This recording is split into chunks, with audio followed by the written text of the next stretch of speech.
भारत की वजह से जालोर कांग्रेस डूबी है, ये मैं कह रहा हूँ। भारत ने इसलिए कर दिया है को हराने का प्रयास। मेरी बात कर रहा हूँ मैं। पहले की कांग्रेस का गढ़ था, पुखराज भारत की वजह से। जालोर जिले में भारतीय जनता पार्टी द्वारा सिरोही जिले के प्रत्याशी को, सिरोही जिले के रहने वाले प्रत्याशी को टिकट दिए जाने के बाद स्थिति भाजपा में ठीक नहीं है।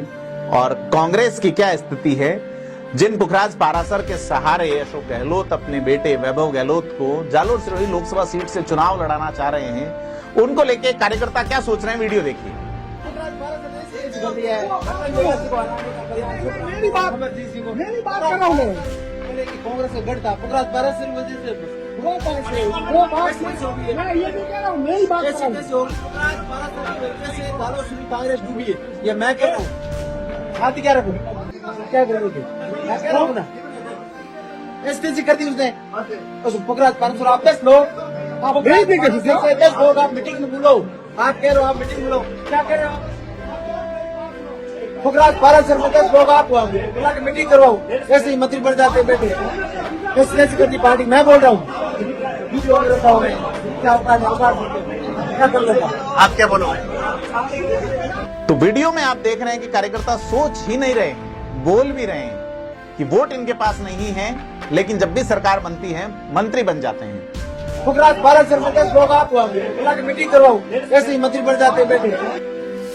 यह जो वीडियो आप देख रहे हैं, यह है सांचौर में राजस्थान के पूर्व श्रम मंत्री सुखराम बिश्नोई के दफ्तर का। और इस दफ्तर में कांग्रेस के प्रभारी बनाए गए इस लोकसभा क्षेत्र के हेमंत सिंह शेखावत, जो कि सेवा दल के मुख्य संगठक हैं, उनके सामने यह विरोध प्रदर्शन चल रहा है। इसके अलावा लुमाराम चौधरी को प्रत्याशी बनाए जाने के बाद भाजपा के जिला अध्यक्ष श्रवण सिंह राव की नाराजगी भी सामने आ रही है। जैसे कि उन्होंने दावा किया था कि वो जालोर सिरोही को कड़बी मुक्त करेंगे, यानी कि देवजी पटेल को वो जो चुनाव है हारना भारी पड़ा है, टिकट कट गया। श्रवण सिंह राव की क्या भूमिका रही कि देवजी पटेल, श्रवण सिंह राव उसी इलाके के होने के बावजूद भाजपा की जमानत नहीं बचा पाए।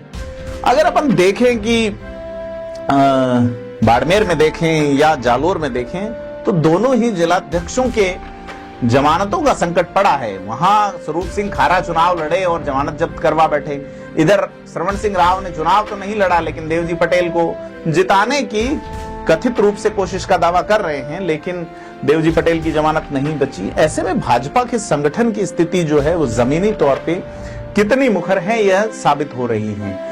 नमस्कार, मैं प्रदीप हूं, आप थिंक 360 देख रहे हैं और आज बात करेंगे जालोर सिरोही लोकसभा सीट पर अभी क्या चल रहा है। सिरोही से खबर आई है, युवा नेता मांगू सिंह बावली को बर्खास्त कर दिया गया है। बावली उनका गांव है। मांगू सिंह देवड़ा भाजपा के जुझारू कार्यकर्ता हैं, जूझते रहते हैं। एक बार तो वो अपनी ही पार्टी के गणपत सिंह राठौड़ से जूझ गए, कई तरह के आरोप प्रत्यारोप हुए, मुकदमे दर्ज हुए थे। कांग्रेस का वक्त था राजस्थान में, लेकिन अब मांगू सिंह बावली जो है उनको प्रदेश तक बात पहुंची है। उन्होंने जिस तरह से उन पे आरोप लगा है कि उन्होंने अभद्र भाषा का इस्तेमाल किया और जिस तरह से विरोध प्रदर्शन किया, तो जिला अध्यक्ष सुरेश कोठारी ने एक पत्र जारी करते हुए मांगू सिंह बावली को पार्टी से निष्कासित कर दिया। अब दूसरी चीज, उन्हें जब कोई पद नहीं दिया गया तो कहा गया कि आपको किसान मोर्चा में लिया जाएगा। किसान मोर्चा में गणपत सिंह राठौड़ जो है वो जिलाध्यक्ष थे, अब उन्हें प्रदेश उपाध्यक्ष बना दिया गया है। तो मांगू सिंह बावली का जो कहना है कि पार्टी जो है वो इग्नोर कर रही है सीधे तौर पे, ऐसे में उन्होंने इस पे आपत्ति जताई और पार्टी ने ये निर्णय लिया है। इसको लेके जो सिरोही में एक बड़ा यूथ जो सेगमेंट है जो कि भाजपा से जुड़ा हुआ है, वो थोड़ा सा खिसक सकता है। और क्या लुमाराम चौधरी को किंचित वोटों का फर्क पड़ सकता है, बड़ा सवाल है। दूसरी ओर राजपूत समाज का एक बड़ा सम्मेलन जो है वो बराड़ा हनुमान जी मंदिर में 8 मार्च को लाल सिंह राठौड़ धानपुर आयोजित कर रहे हैं, जिसमें उन्होंने, हालांकि लाल सिंह राठौड़ कांग्रेस के जिला उपाध्यक्ष हैं, लेकिन उन्होंने किसी तरह का पार्टी वाला स्लोगन इस्तेमाल नहीं करते हुए यहां पर बुलाया है कि इस इलाके में समाज की एक बड़ी संख्या होने के बावजूद भारतीय जनता पार्टी और कांग्रेस दोनों ही न तो संगठन में प्रभावी जगह दे रही हैं और न ही जो लेजिस्लेशन के चुनाव होते हैं उसमें प्रत्याशी के तौर पे जगह दे रही हैं। प्रधानी, सरपंची जो लोग हैं, प्रभावशाली लोग हैं या व्यवहारशाली लोग हैं, दोनों ही तरह के लोग अपने दम पे पाते हैं और पार्टी की सेवा करते हैं और उसके बावजूद प्रत्याशी के तौर पे मौका तो छोड़िए, दोनों ही पार्टियां पैनल में नाम नहीं भेजती, बड़ी बात है। तो वराड़ा हनुमान मंदिर में होने वाला यह आयोजन जो है वो चिंता जगाएगा वैभव गहलोत की और चिंता जगाएगा लुम्बाराम चौधरी की। 3 बड़े समाज की ओर से डिमांड थी टिकट कांग्रेस में भी और भारतीय जनता पार्टी में भी। कल्बी समाज के इतर कल्बी समाज की ओर से जो डिमांड थी वो 12 लोग थे, उसमें कई सारे लोग थे। अब टिकट मिल गया लुम्बाराम चौधरी को, लेकिन भाजपा वाले खेमे से। लेकिन कांग्रेस के अंदर जो डिमांड है वो राजपुरोहित समाज की भी है, देवासी समाज जिसके प्रत्याशी पिछली बार रतन देवासी बड़ा शानदार चुनाव लड़े, और पुरोहित समाज की भी है। ये चारों ही समाज अब जिस तरीके से गुपचुप मंत्रणाओं में जुटे हैं कि जालोर सिरोही की सीट को कब्जाया जाए, और क्या तीसरा मोर्चा बन सकता है वैभव गहलोत जिस वोट बैंक के भरोसे आ रहे हैं उनसे व्यवहार, कार्यकुशलता और समन्वय तो हमारी आपसी है। ऐसे में बाहर के प्रत्याशी वैभव गहलोत यहां से चुनाव क्यों लड़े? आपने जो वीडियो देखा पहला, उसमें आरोप यह है कि पुखराज पाराशर जो यहां की राजनीति करते हैं, जब पहली बार अशोक गहलोत जो है वो सरकार में आए तब पुखराज पाराशर उनके सिपहसालार बने। दूसरी बार जब आए तो अशोक गहलोत के विशेषाधिकारी यानी ओएसडी बनाए गए। तीसरी बार अशोक गहलोत जब सरकार में आए तो उन्हें राज्य मंत्री का दर्जा देते हुए, मंत्री स्तर का दर्जा देते हुए जन अभाव वियोग निराकरण जो विभाग हैं उस विभाग में एक अहम पद दिया गया प्रदेश स्तर का। ऐसे में वो जो लोग जो वोट लेके आते हैं और उनके काम नहीं होते, उनमें से एक कार्यकर्ता का ये दर्द जो है वो हेम सिंह शेखावत के सामने फूट पड़ा सांचौर के अंदर कि साहब उन लोगों से पूछिए जो लोगों से वोट दिला रहे हैं। कार्यकर्ता कौन है? मैंने कई लोगों से पूछा जालोर सिरोही के, लेकिन अभी तक नाम सामने नहीं आ पाया। आपको लगता है कौन है तो हमें कमेंट बॉक्स में बताइए कि भाई जुझारू आदमी है कौन। पुखराज पाराशर राजनीति के बड़े खिलाड़ी हैं। पुखराज पाराशर जो कि कभी ग्रेनाइट एसोसिएशन में रहे थे, बाद में कांग्रेस में प्रदेश सचिव 2006-07 के आसपास थे, फिर महासचिव बने और अशोक गहलोत खेमे के 2 प्रमुख सिपह सालारों में से एक हैं। पूर्वी राजस्थान या राजस्थान का ये हिस्सा, जयपुर, अजमेर या मेवाड़ वाला या ये हिस्सा धर्मेंद्र राठौड़ संभालते हैं और बाकी वाला जो पश्चिमी राजस्थान का हिस्सा है वो पुखराज पाराशर संभालते हैं। पुखराज पाराशर कभी चुनाव नहीं लड़े, लेकिन अशोक गहलोत के विश्वस्त साथियों में से एक हैं और पुखराज पाराशर ही वो अशोक गहलोत के साथी हैं जो पैरवी कर रहे हैं कि वैभव गहलोत को जालोर सिरोही से लड़ा दिया जाए। वैभव गहलोत को जालोर सिरोही से लड़ाने की जो डिमांड थी 2019 में भी लोकसभा में उठी थी, जब एक वरिष्ठ पत्रकार श्रवण सिंह राठौड़ जो कि समाचार पत्र में दिल्ली में ब्यूरो चीफ हुआ करते थे, उन्होंने इस्तीफा देके यहाँ पे वैभव गहलोत को लाने की मांग की थी। उस वक्त चर्चा भी चली, लेकिन उनका यहाँ से जब प्रभारी आए थे, भंवर सिंह भाटी उस समय प्रभारी हुआ करते थे, तो उन्होंने जब भंवर सिंह भाटी को पत्र सौंपा कि वैभव गहलोत को जालोर सिरोही से लड़ाइए, यहाँ से सीट निकलेगी। लेकिन उस वक्त अशोक गहलोत के सलाहकारों को लगा कि ये जो लहर है मोदी वाली, इसमें अगर सरकार के रहते हुए वैभव गहलोत हार गए, जालोर से हार गए, तो उनके कामकाज नहीं होंगे और उनकी एंट्री पे क्रॉस लग जाएगा। क्योंकि भले ही ओम सिंह चांद्राई को ले या पुखराज पाराशर को ले या कांग्रेस के अन्य नेताओं की जो कि वोट लेके नहीं जीते हुए नेता है, जो कि ओम सिंह चांद्राई की पुत्र वधू प्रधान रही हैं, खुद नहीं बन पाए कुछ भी, वो हार गए थे 2013 का विधानसभा चुनाव। ऐसे में 2 खेमे जालोर की कांग्रेस में नजर आते हैं। एक पुखराज पाराशर का खेमा है और दूसरा वो खेमा है जो पुखराज पाराशर का नहीं है। समरजीत सिंह उसी खेमे के विधायक माने जाते हैं। रतन देवासी जो कि अपनी जाति का एक बड़ा वोट बैंक रखते हैं, राजनीतिक पकड़, समझ और चतुराई रखते हैं, वो जानते हैं कि किस तरीके से कांग्रेस से काम लेना है। वो जो है वो हर बार अपनी बात मनवा ले जाते हैं, क्योंकि वो 24/7 पॉलिटिशियन हैं और सक्रिय राजनेता हैं। समरजीत सिंह थोड़े से सीधे रह जाते हैं कांग्रेस की इसमें कला में, लेकिन उनका व्यवहारगत कुशलता है, उसके चलते वो राजनीति में अभी तक एग्जिस्ट कर रहे हैं। हालांकि समरजीत सिंह को भी जालोर सिरोही में पुरजोर तरीके से निपटाने की कोशिशें लगातार चलती रही हैं और राजनीति में ये राजनीति के सिलेबस का एक बहुत बड़ा पार्ट है कि किस तरीके से आसपास की शाखाएं काटी जाएं, तभी ये जो पेड़ हैं ये अपना पल्लवित होगा। तो यह जालोर सिरोही में जो चल रहा है कि पुखराज पाराशर को लेके जो चीजें उठी हैं, पुखराज पाराशर का जो विरोध शुरू हुआ है, क्या वो किसी प्लान का हिस्सा है? क्योंकि पुखराज पाराशर की निष्ठा को आप चैलेंज नहीं कर सकते। जिस तरीके से उन्होंने अशोक गहलोत का साथ कभी नहीं छोड़ा, भले ही अशोक गहलोत के साथ परिस्थिति कैसी भी रही, पाराशर उनके साथ एक मजबूत साथी के रूप में खड़े रहे। तो मैं जिक्र कर रहा था, श्रवण सिंह राठौड़ जो है लेके आए उस रिज्यूमे को देते हैं और डिमांड करते हैं वैभव गहलोत को लड़ाया जाए।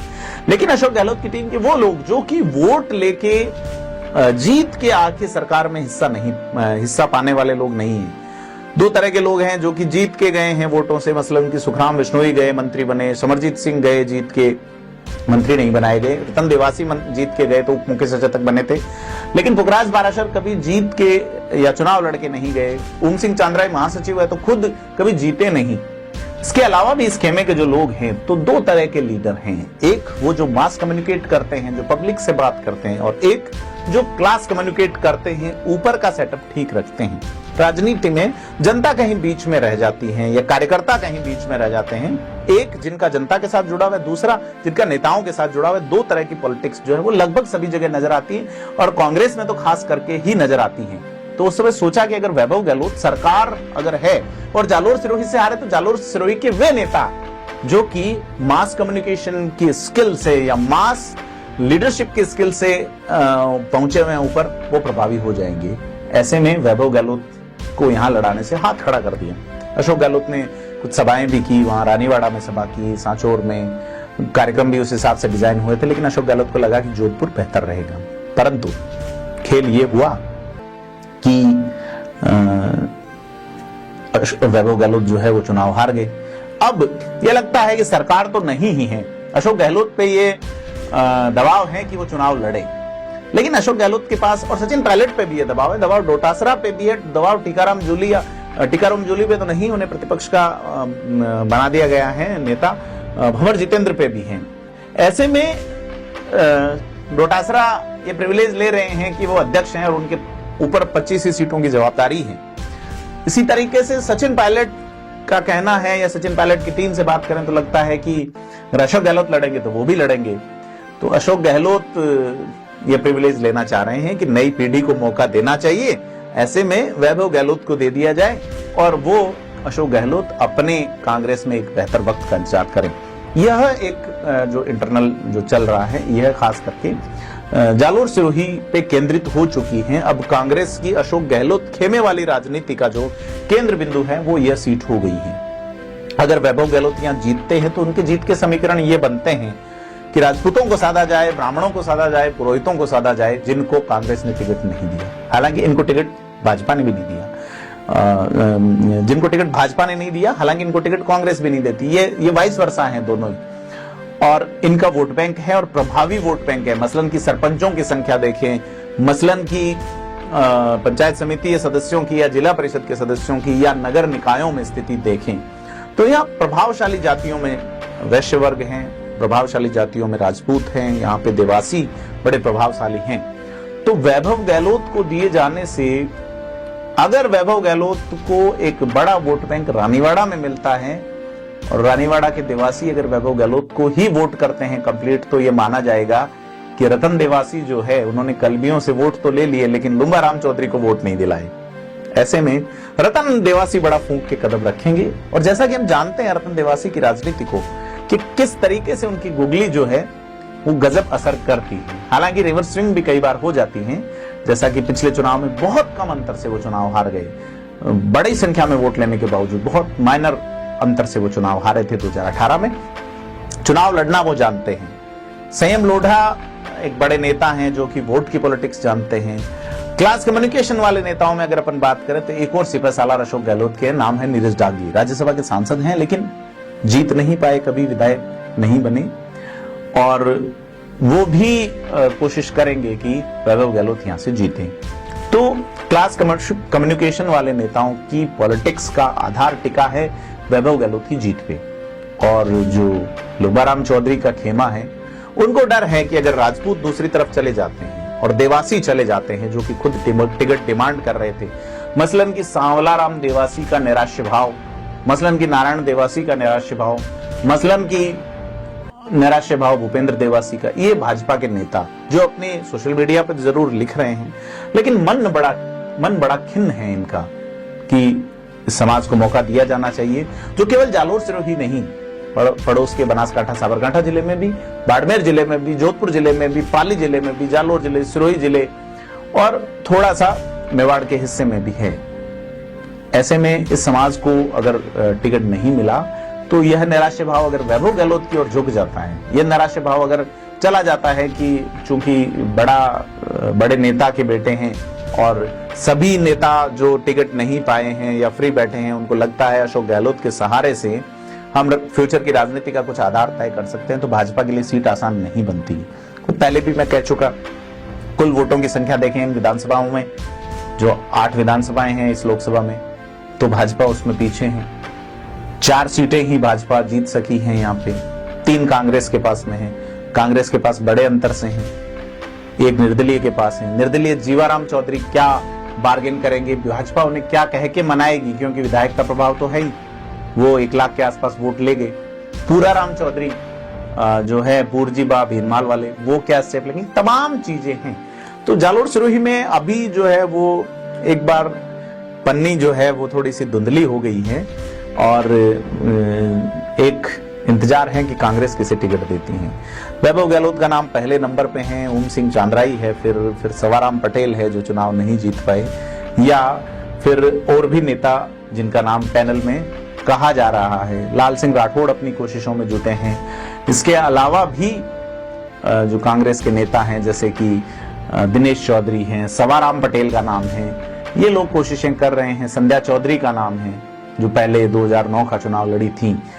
परंतु क्या होगा और क्या आपको लगता है, इस पे हमें कमेंट बॉक्स में बताइए। और जालोर सिरोही की पॉलिटिक्स को लगातार तरीके से देखने के लिए हमारे साथ जुड़े रहें। चैनल को लाइक, शेयर और सब्सक्राइब जरूर करें। धन्यवाद।